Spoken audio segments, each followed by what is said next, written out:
आचार्य श्री नमोस्तु निधि जैन कोल्हापुर से शंका कर रही हैं कि जो आलाप पद्धति ग्रंथ लिखा गया है तो क्या नयों को समझाने के लिए लिखा गया है या कोई आध्यात्मिक ग्रंथ और न्याय ग्रंथों में प्रवेश करने के लिए लिखा गया है। कृपया शंका का समाधान करें। नमोस्तु आचार्य श्री। आलाप पद्धति, वार्तालाप की पद्धति। आलाप पद्धति मतलब क्या होता है? वार्तालाप की पद्धति। हमें जब वार्तालाप करना है, जब हमें धार्मिक चर्चा करना है या धर्म की बातों को समझना है तो उसके लिए एक पद्धति होती है। यदि हम उस पद्धति से चलते हैं, उस प्रक्रिया से चलते हैं तो फिर हमें आगम और अध्यात्म दोनों ही अच्छी तरह से समझ में आता है। उसी पद्धति को ये इसमें बताया गया है। यदि आप आगम को अच्छी तरह से समझना चाहते हैं और अध्यात्म को भी, तो आपको एक बार आलाप पद्धति का स्वाध्याय जरूर करना चाहिए, जिससे हमें ये पता चल जाता है कि जब जो बात कही जा रही है, जहाँ पर आचार्य अपनी बात कह रहे हैं, तो वो किस नयों के माध्यम से ये वाली बात कही जा रही है। क्योंकि नयों का ज्ञान नहीं हो जाने से हमारी वस्तु व्यवस्था बिगड़ सकती है। हम कुछ का कुछ समझ सकते हैं, कभी व्यवहार को निश्चय, कभी निश्चय को व्यवहार, कभी उपचार को भी हम सत्य समझ लें, कभी सत्य को उपचार समझ लें, तो बहुत ज़्यादा दुविधा हो जाएगी, हमारी धारणा खराब हो जाएगी, हमारे अंदर बहुत सारे भ्रम पैदा हो जाएंगे और कहीं उस भ्रम के कारण हम जिनागम के विरुद्ध ना हो जाएं, हम तीर्थंकरों की वाणी के विरोध में खड़े ना हो जाएं। इसलिए एक बार सभी को आलाप पद्धति नाम का ग्रंथ का स्वाध्याय करना चाहिए। यदि हो सके, यदि आपके पास आसपास अच्छे विद्वान हों या मुनिराज हों, साधुगण हों, तो उनके मुख से पढ़ें और उसका स्वाध्याय करके फिर आप समय सारादि पढ़ें, फिर आप जो है आगम के ग्रंथों को पढ़ें, तो आपको बहुत ही आनंद की प्राप्ति होगी और नयों को समझने के बाद जो हमारी विशुद्धि बढ़ती है वो विशुद्धि अतुलनीय होती है। आचार्य श्री नमोस्तु विकल्प जैन नई दिल्ली से शंका कर रहे हैं कि नवजात शिशु के लिए डॉक्टर लोग शहद खाने को बोलते हैं और जैन धर्म में इसका निषेध किया गया है, तो शहद की जगह क्या खाना चाहिए जिससे धर्म की रक्षा हो और अच्छे संस्कार आएँ। आप शंका का समाधान करें। नमोस्तु आचार्य श्री।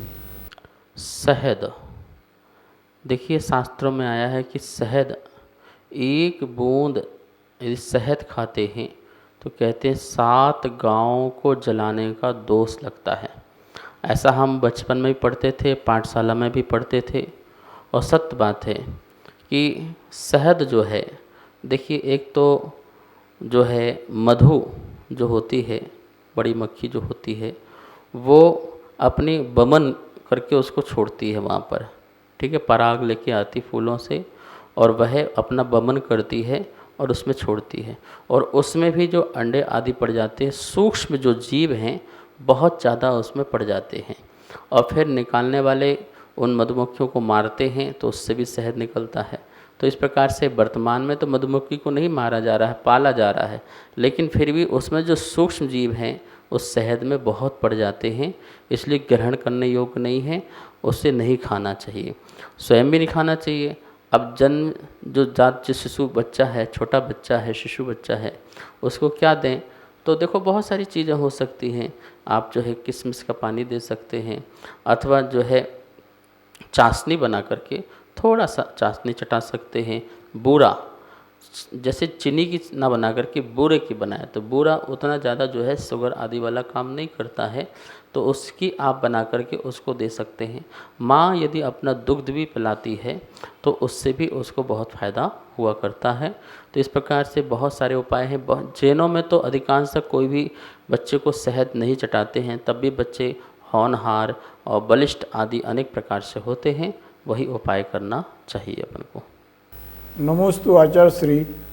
आशुतोष ब्रह्मचारी जबलपुर से शंका कर रहे हैं कि हम लोग डेली पूजा करते हैं, परंतु साल 6 महीने में कभी कभी बहुत ज़्यादा उसमें डूबने का भाव आता है, अर्थात अच्छे मन लगता है और डेली मन नहीं लगता है। उसका क्या उपाय है कि जिससे डेली पूजा करें, डेली उसका अच्छे से रसास्वादन हो, उसकी गहराई में जाएं। कृपया शंका का समाधान करें। नमोस्तु आचार्य श्री। पूजा करते करते ऐसे भावों में डूबना चाहते हैं, बिल्कुल सच बात है, डूब सकते हैं, पर कौन डूबे? जो मूर्ति में मूर्तिमान को देखे। क्या मूर्ति देखेगा तो कोई डूब नहीं पाएगा, लेकिन मूर्ति को देखते ही मूर्तिमान याद आ जाए। मूर्ति को देखे तो ऐसा लगे कि मैं साक्षात समोह शरण में बैठा हूँ। सोचिए, आप कल्पना कीजिए, यदि आपके सामने समक्ष भगवान महावीर स्वामी साक्षात बैठे हों समोह शरण में, और आप जब वहाँ गए तो आप सब भूल जाएंगे, नहीं भूल जाएंगे। आपको कुछ भी बाह्य जगत का याद नहीं रहेगा, आप परमात्मा को देखते ही रह जाएंगे, बिल्कुल अपलक दृष्टि से देखते रह जाएंगे, टकटकी लगा करके देखते रह जाएंगे। ऐसा भावों में डूब जाया करते हैं। तो आप मूर्ति से मूर्तिमान तक पहुँचिए। कहने का मतलब ये है, आप मंदिर में पाषाण की प्रतिमा को मत देखिए, साक्षात अनुभव कीजिए, यहाँ पर भगवान विराजमान हैं। जहाँ पर जाते ही हम संसार के समस्त विकल्पों से मुक्त होकर के मात्र उनकी भक्ति करने लग जाएं, तो भक्ति में डूबा जा सकता है। डूबाता वही है जिसको तैरना आता हो, ठीक है ना।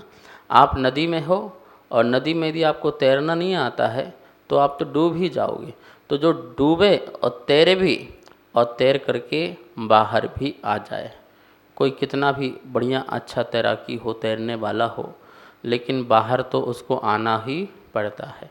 ऐसे ही हम प्रभु के गुणों में डूब जाएं, प्रभु की भक्ति में डूब जाएं, और डूबने के बाद कुछ समय बाद फिर हमको बाहर आना ही पड़ता है। तो क्षण क्षण में जो डुबकी लगाते हैं, क्षण क्षण में जो हम प्रभु की भक्ति में डूब जाते हैं, उनके गुणों में डूब जाते हैं, ये बहुत अच्छी घटना घटती है। लेकिन ये घटना तभी घटेगी जैसे हम घर में जाते हैं तो हमारे माता पिता होते हैं, तो हम माता पिता का साक्षात अनुभव करते हैं, रियल रूप से अनुभव करते हैं, तो हमें खुशी मिलती है। ऐसे ही जैसे हम मंदिर की एक सीढ़ी चढ़ें तो वहाँ पर समझ में आना चाहिए, ओहो भगवान साक्षात आओ भाग्य मेरो उदय आयो। ऐसा भाव जागृत होना चाहिए कि असली भाग्य तो आज मेरा उदय आया हुआ है। फिर देखिए, ऐसे भाव आए तो ज़रूर आप पूजा में डुबकी लगाएंगे, भावों में डूब जाएंगे। सभी को सादर जय जिनेंद्र। पूज्य गुरुदेव के मुखारविंद से आप सभी की शंकाओं का नित्य समाधान आगम के अनुसार किया जा रहा है, और ये इसका प्रसारण आदिनाथ टीवी चैनल के माध्यम से हो रहा है। अगर आपके मन में किसी भी प्रकार की कोई भी शंका है तो आप हमें नीचे दिए गए नंबर पर बेझिझक भेज सकते हैं, और आपकी शंका का समाधान पूज्य गुरुदेव के मुखारविंद से आदिनाथ टीवी चैनल के माध्यम से किया जाएगा। तो आप हमें अपनी शंकाएं भेजें और पूज्य गुरुदेव के मुखारविंद से अपना समाधान पाएं और अपनी शंका का समाधान करें। जय जिनेंद्र। इस कार्यक्रम के पुण्यार्चक थे